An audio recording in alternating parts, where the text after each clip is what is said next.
Okay, so because the HDMI cable is plugged in, I was not getting the option there for time-lapse movie.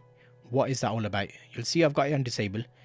Let me explain it like this, because if I plug the HDMI cable in, it won't allow me to show you this menu. So I'm recording the screen, basically. So time-lapse disable. If I go to scene 1, that is shooting movie subjects such as walking people. Say, for example, you've got a city centre and you want to set your camera down and do a time-lapse of people walking past, like that nice effect where everyone's walking really quickly. You would select that option. If you're doing some landscape work, you can use this as the one for clouds, so like making the clouds slow down, well, speed up, so fast clouds basically. It looks very good. And then the third one you've got for shooting slowly changing scenes, so things like if you've got a river or water, that kind of thing. And you've got a custom where you would, if you're a bit more advanced, you can use that to set it up. But let me give you the first scene example. So if you go there, you'll see it's called time-lapse movie. It actually makes the time-lapse for you in camera. It stitches all the photos together. Excellent. You don't have to use editing software, so I really like that because it's all ready to use for me. So here you'll see it takes intervals, so it takes 3 seconds. Every 3 seconds it'll take a photo, and it takes 300 photos in total. It takes it in the movie record size 4K, which I've set. You can do it in 1080p if you want it smaller. So here, fixed first frame, so auto exposure.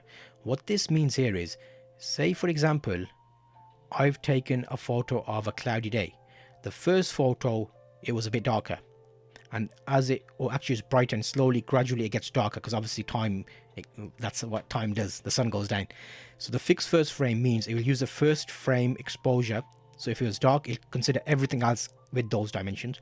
Or you can change it for each frame, so every time it takes a photograph it re-exposes. So in that you might get like a jump of different dark, bright, dark, bright, bright, dark kind of situation. So that's why I set it to fixed first frame, so it's all even and there's no change in it. And then you've got enable auto off, which basically turns off the screen to save a bit of battery power. You can disable it if you want to see the screen do its thing. Beep as image is taken, that is disabled because, not really, because of the associated function settings. Beep. Okay, yeah, so I've turned beep off basically. So in there, that was the first menu. You can go menu and go back, and then let's go to menu, and let's go to the second scene. So if I go there, what? Oh, is it because I've set it up? Menu. Okay, let's go back into it again. Menu, time lapse. I've already put it into scene 1, so it's actually ready. I've chosen that. So how this would work is, let me show you. Actually, that might be a good thing.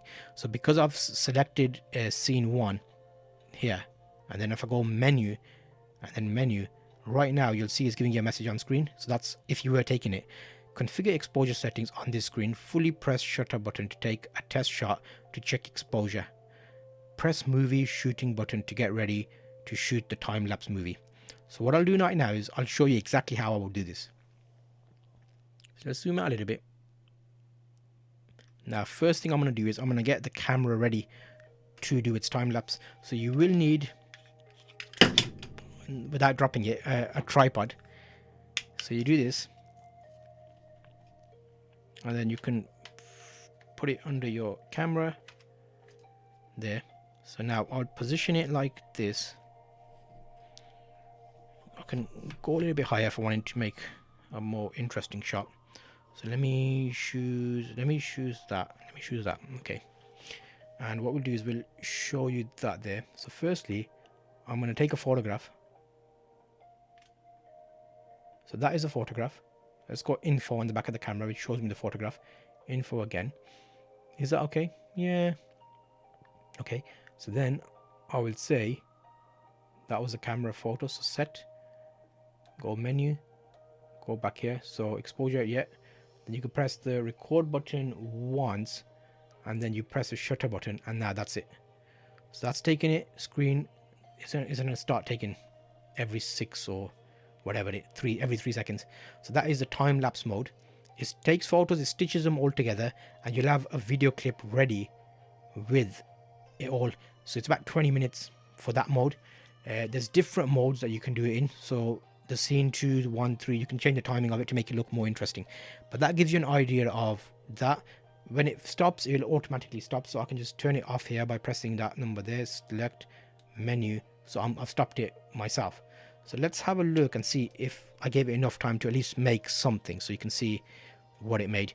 Because as it makes it, if you stop it early, so if I go play, so see that there, play movie,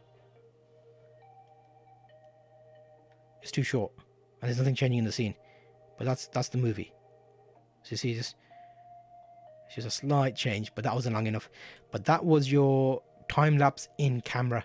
I'll show you how it looks. You want to see an example? Let me show you an example. So you would have seen the time lapse that you're able to achieve with this, and you can see here I disabled it, but you can use 3 different modes depending on what you're doing. So let's go back. So that's 2 menus covered. Next, well, at the moment I'm not going to show you that because of the associated functions movie rec quality. So let's go OK.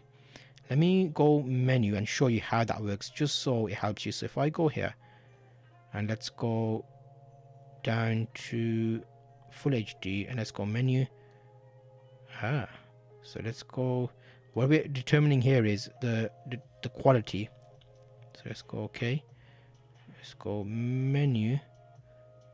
No, so you can see it's still grayed out. So what we're doing here is discovering at what point it allows us access. So it allowed us access when we put it into high frame rate mode. So you'll notice here, if I disable in menu 1, if I disable the high frame rate option like that, the high frame rate, which basically gives you more photos per second, making slow-mos look nicer. If it's disabled, when you go back to here, the video snapshot is disabled, so it's linked to the option. So if you're wondering why that doesn't work, you can come back here.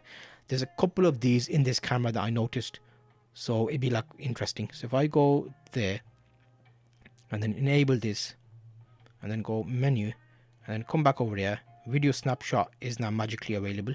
So it can actually give you the snapshot based on your album settings. And yeah, I've not really used it. I might give you more information about that. Let me add more information.